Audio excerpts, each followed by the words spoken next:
The following video is sped up for people with ADHD. Hello there, I'm Eric Drobel, longtime film, commercial, and game animator. Last year I decided to embark on my own game dev adventure using Unreal 5. And a few months into the process, I realized that I'm learning quite a lot, so much that I realized I should be writing this stuff down for myself, but also for other people who are getting into game dev, which is a lot of people these days. So without further ado, I'm going to start going through them. YouTube tutorials are a fantastic way to learn. There are so many depreciated tutorials and tutorials that are just kind of wrong. Extra care must be taken to follow the absolute latest information. Unreal changes so much month to month, and it's a lot of work keeping up with that. Something I learned fairly early on is if you feel yourself hitting a wall, it's best not to try to push through that wall. Diminishing returns happen real fast. Burnout, brain fog. At least me personally, I find that even if I take an hour break, I come back much more refreshed. Sometimes I find the solution to the problem almost immediately, whereas I might have been stuck for a very long time without taking a break.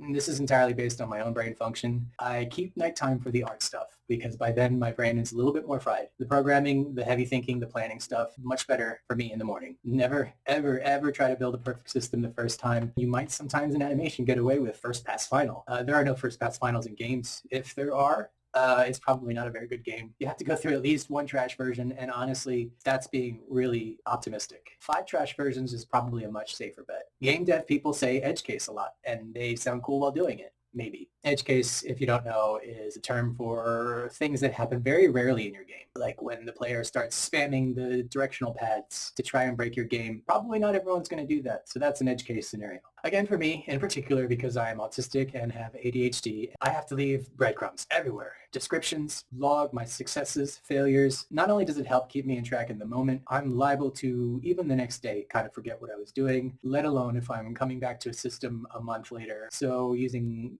thorough comments, naming everything as specifically as possible, leave nothing up for guessing. All these things are going to help you in the moment and later on. Don't try to finish a rig in one go. That never happens. I've been working in animation for about 18 years. And I don't know that I've ever worked a project where the first pass rig was what we ended up with by the end of the production. If that happens, it's because they ran out of money. Rigs, more than any part of the process, are iterative if you want high quality. If you think you've researched enough before trying to code, design, or create a system, probably think again. Make sure you've heard at least 3 different viewpoints on how to do the thing that you want to do, because there is never a one way to do things, and there is always highly optimized ways to do things, and a whole spectrum of in between. It's amazing how many times I've done one tutorial only to find out it's been updated at the very end of the tutorial. I watch the next tutorial and find out that's been outdated. So read the descriptions, read the comments, especially the top comments. Oftentimes you'll see someone say, hey, this doesn't work anymore, or hey, the way you did it is maybe not the best, or hey, you should never ever do it this way, stop please, or hey, yeah, don't waste time watching a 30-minute video until you know what you're getting into. If you're having a solo indie adventure, think about deadlines in the broader picture every once in a while. It's really impossible to be a one-man show without playing the role of producer for yourself every now and again. Record all bugs. If not just for, having a list to tackle later when you're cleaning up bugs, to learn from the kind of bugs that appear. When you're just starting off, you really don't have an idea of the kinds of things that can go wrong in a game engine. By the time you've been doing it for a year, you've got a small Bible's worth of things that can go wrong. Very important information to keep a hold of. Know your own value, and don't let anyone else try to bring that value down. It's very systemic. Have awareness. Prepare yourself for a little bit of a change in how you appreciate games and digest games media. For instance, I do some funny things now when I first start playing a game. Like the first thing I do is I look at the credits. Never really cared too much about that, or I did care, but I waited until the end of the game. Now I really want to know the team size, if I recognize any of the players or anyone at all. The first 15 minutes of a game, I'm sitting there playing with the locomotion engine, not at all concentrating on the story like I should be. If you're not already doing that with your games, be prepared. You are going to start enjoying the games or not enjoying the games in an entirely new way. Find it a lot harder to enjoy game reviews. I am usually just like, no, you can't say that. You make your own game.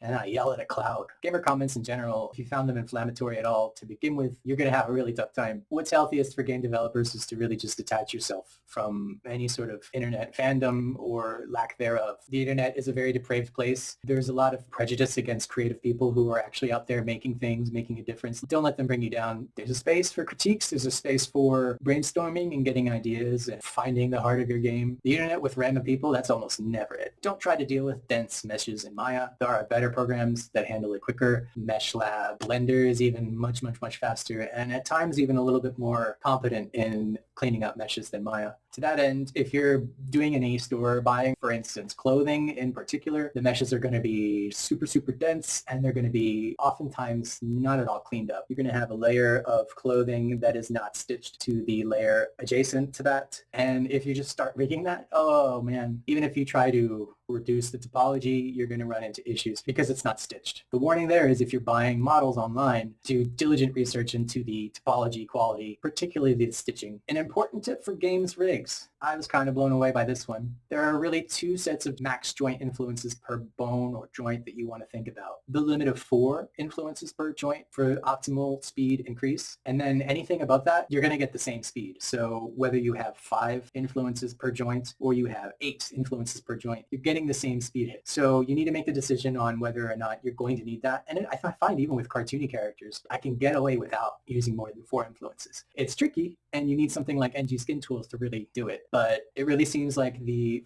4 influence max is worth the engine speed, the animation speed, the optimization speed. Even when you're animating in Maya, you'll find that it's going to be a little bit more responsive. I have found that it is not really worth it in terms of production time to model a asymmetrical character. It's a cool idea. It just takes way too long and opens up a lot of things that could go wrong. If you really have to have an asymmetrical character, the recommended way is definitely to build it symmetrical at first, and then after you rig it, try to incorporate some of the asymmetricality with the rig itself, the animation, or applying some additives to make it easier to control that asymmetry. It's just computers don't love asymmetrical things, so you shouldn't either. I mean, unless you have all the time in the world to make your game. Rig your character with poses in mind. Start with the extreme poses, then work your way down to the most used, more natural poses. In a studio environment, there could feasibly be 3 to 6 back and forths between rigging and animation before getting to a final rig or a close to final rig. And even then, the supervisor might introduce a pre-production animation discovery stage where final poses are still being figured out fairly late, and this requires the rig to be sent back even more. This is common in films where rigs will have 60 to 100 versions, versioning up all the way to the end of the movie's production.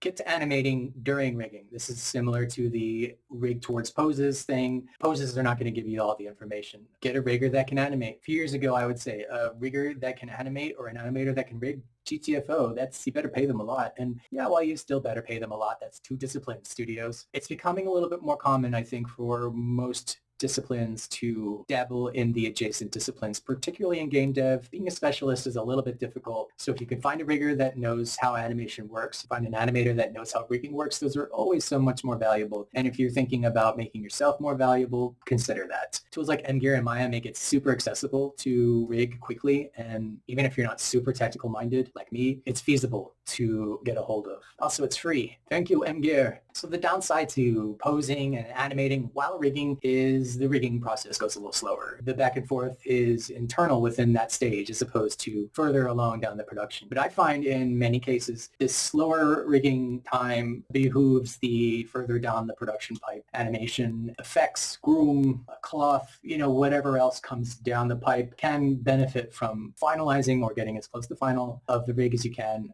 early on. Of course, I'm an animator. I'm going to have that kind of opinion. A good Unreal lesson, it may not be happening as often as you think when you're just starting out. Unreal itself does have bugs. They aren't super frequent, but they can make you go a little insane because you think that the problem is with your code, with your logic, with your setup, only to find after 2 days of troubleshooting that, oh yeah, this is a bug. You're the first to report it. Congratulations. You reported on the forum, and then everyone else is like, oh yeah, I have that too. This is going to be pretty common because of the fact Unreal updates so frequently. In game dev, you want to decouple as much as possible because of the sheer amount of iteration that happens on every aspect. And so when you combine everything and you say, this is final, and if I edit this little piece, I'm going to have to edit everything, well, you're opening up a can of worms because that's probably going to happen. Prop joints. Don't forget that game characters need extra joints for things that they might be holding. I mean, they don't need it, but it makes it easier for the animators. Another experiment I tried that was absolutely stupid, modeling the arms underneath the cloth to make the physics simulation better. That was all that mesh underneath just started rearing its head and causing penetration problems. And ultimately, I decided that the sleeve cloth simulation was just way distracting, not worth the performance hit. And I probably could have made it look okay without that extra geometry. You can add your own collision objects that are invisible that would have done the same thing with less of a performance cost. Cloth dynamics in Unreal, the polishing and getting it to behave like you want it to and not glitch out constantly, there's some time there. Weigh that up against rigging your cloth and animating it. Physics simulation is not the instant win that many people think it's going to be. It's often a slippery slope into a pit of despair. If you're working with some new software, trying to learn it and create some things, two aspects to this. Realize that you're learning and keep your expectations at a decent level. I get really impatient. I forget that I'm learning a software. I expect to be able to do things perfect the first time, and that expectation really just kind of stresses me out. It's not realistic. Furthermore, if you're learning new software adjacent to game dev and you're really, really struggling with it and you know there's other software that you can try, don't keep struggling. There's some software that I tried to use for a while because it's industry standard, and ultimately I realized it may be industry standard, but it's not going to help me out if I have to sit and learn it for 6 months before I'm getting good results with it. I felt this way about ZBrush. I felt this way about Substance Painter to an extent. I felt this way about Houdini, all very powerful software. But as a independent game dev, you need to pick your battles. Sometimes using less complex software is the right decision. When planning and bidding your animation work, gameplay animations, cinematic minutes, which you should be doing. Kind of said this before, but no matter how simple you think a character will be to create, rig, get production ready, it's a nonlinear process. There will be discoveries, there will be failed experiments. I find if you embrace that, the character will be better by the end. The discoveries are oftentimes what elevates a good story into something really special. I saw someone on the internet recently say, in response to all this generative AI madness, what makes artists' stories and games so special to people, so alluring that they want to pay the money, is that oftentimes in these artists' minds, these stories have been living for decades. And it's not just the original version of their story. In their minds, they've been iterating, finding what doesn't work, what does work. And so by the time that they're ready to make this thing, it's really revised. It's got a lot of them inside of it. It's something that an AI is not going to kick out with any sort of accuracy. Even a committee designed to kick out the formula of story or game that is perfect. All of these are the wrong questions. All of these are the wrong goals. What's good in anything comes from its intention. A lot of that intention is just the creative spirit, the human creative spirit. A good rule of thumb for prioritizing a large quantity of work, the simple rule is cut off the bottom 30%. If you want to follow independent game developers on LinkedIn, not just me, there are some really fantastic ones out there that are constantly giving out tips, sharing experiences, really smart people that are just trying to help everyone. Whenever you see someone like that, follow along with them, engage with them, learn from them, and maybe they'll learn from you. Remember, when stuck on a bug, the most advanced debugging tool is a good night's sleep. Constant versioning up of your files is mandatory. If you don't have version control, you're playing Russian roulette. When dealing with Unreal materials, setting up instances of them and setting up parameters that you can edit in the details panel is a must. Otherwise, it just takes too long to iterate on materials. I found that before starting to animate your freshly rigged character, do an integration test. Make sure that the bones are deforming as they do in your DCC, especially if you're using Squash and Stretch. Squash and Stretch plays a lot more tricky with game engines. It's doable, especially with Endgear. You still want to test it because things have gone wrong for me when I did not expect them to. Did I mention stitch the clothes before rigging? Stitch the clothes before rigging. Don't cap your frame rate in the game. I thought that would be a cool artistic choice. Not only did it annoy me from a gameplay perspective after not too long, I was instantly fearful of the backlash gamers would give. Gamers love their FPS. Even if it's a game about taking naps and meditating, they want to be able to do so at 100 FPS. So I decided not to shoot myself in the foot and embrace that. Ultimately, it makes the animations and gameplay feel better, so it's good I ditched that. At least for me, ADHD, if I ever think, I'm not going to forget this later, I'm 100% going to forget it later, revert back to taking notes. Don't ever not consider crashes, particularly when you're bidding time, when you're thinking about how long something will take. Maya is a lot more crashy than Unreal for me, but Unreal is also very crashy. Just save often and version up often, and you won't have any problems. I find that 3 Maya crashes a day and 1 Unreal crash a day is an acceptable average. Your mileage on how many minutes that will take out every day may vary, but it's good to figure that out. Stress test things before you call them done. Better yet, never call anything done. It will be much lighter on your mental load and much more realistic to game dev where nothing really is ever done. Animators, you may know the concept that an animation is never finished. I find that's true for game dev more, like exponentially more. It almost makes it feel like animation absolutely does finish. It finishes early and whenever the fuck you want. That is to say, game dev is a miracle. Every finished game is a miracle. Shit is hard. For doing gameplay animation in Maya or whatever package, it's much less of a hassle if the first frame in your timeline and the last frame in your timeline are the exact same. This is for cycles. I originally thought that you wanted the last frame to be cut off from the export, but still be the same as the first frame for a perfect loop. Unreal, it takes the information of the curve leading up to that frame and it uses it. Doesn't display that frame twice, giving you a hitch in animation. This makes exporting things a lot easier. You don't have to set your timeline range to be different from the way you were working, so don't suffer like I did. Matching Unreal FOV to Maya's camera focal length has always been tricky. There's no one-to-one. In my game, currently the FOV is set to 80, and through testing, I found that the Maya focal length equivalent is around 21.38.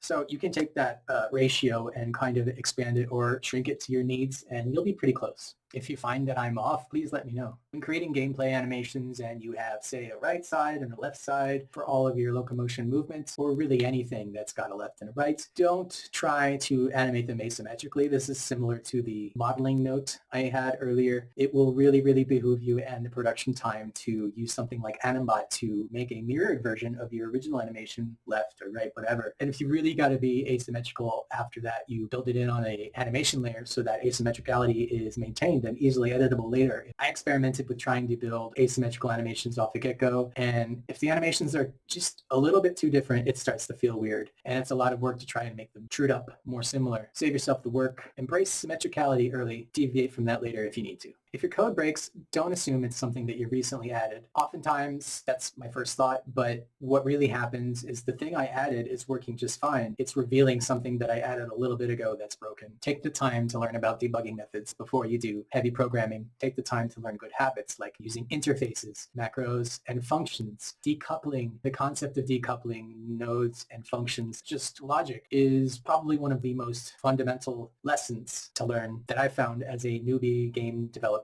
It's a hard concept to learn, but it makes your game more performant. It makes the game way easier to iterate as things get more complex, and it makes things a little easier to understand when you have to go back to a system that you hadn't touched in months. All right, well, I've still got some game dev lessons I've written down that I haven't gone over, but I think this video has become long enough. I plan on doing more of these as I learn more. So I hope you found this video at least a little bit helpful, or I hope that you found it a little bit entertaining because I'm goofy and make some weird hand gestures.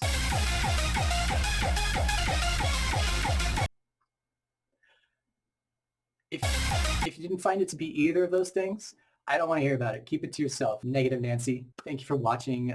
If you want to support me and my adventure in being unemployed, and thank you for watching. If you want to support me and my independent game, I have a Ko-Fi, I have a YouTube that you can subscribe to.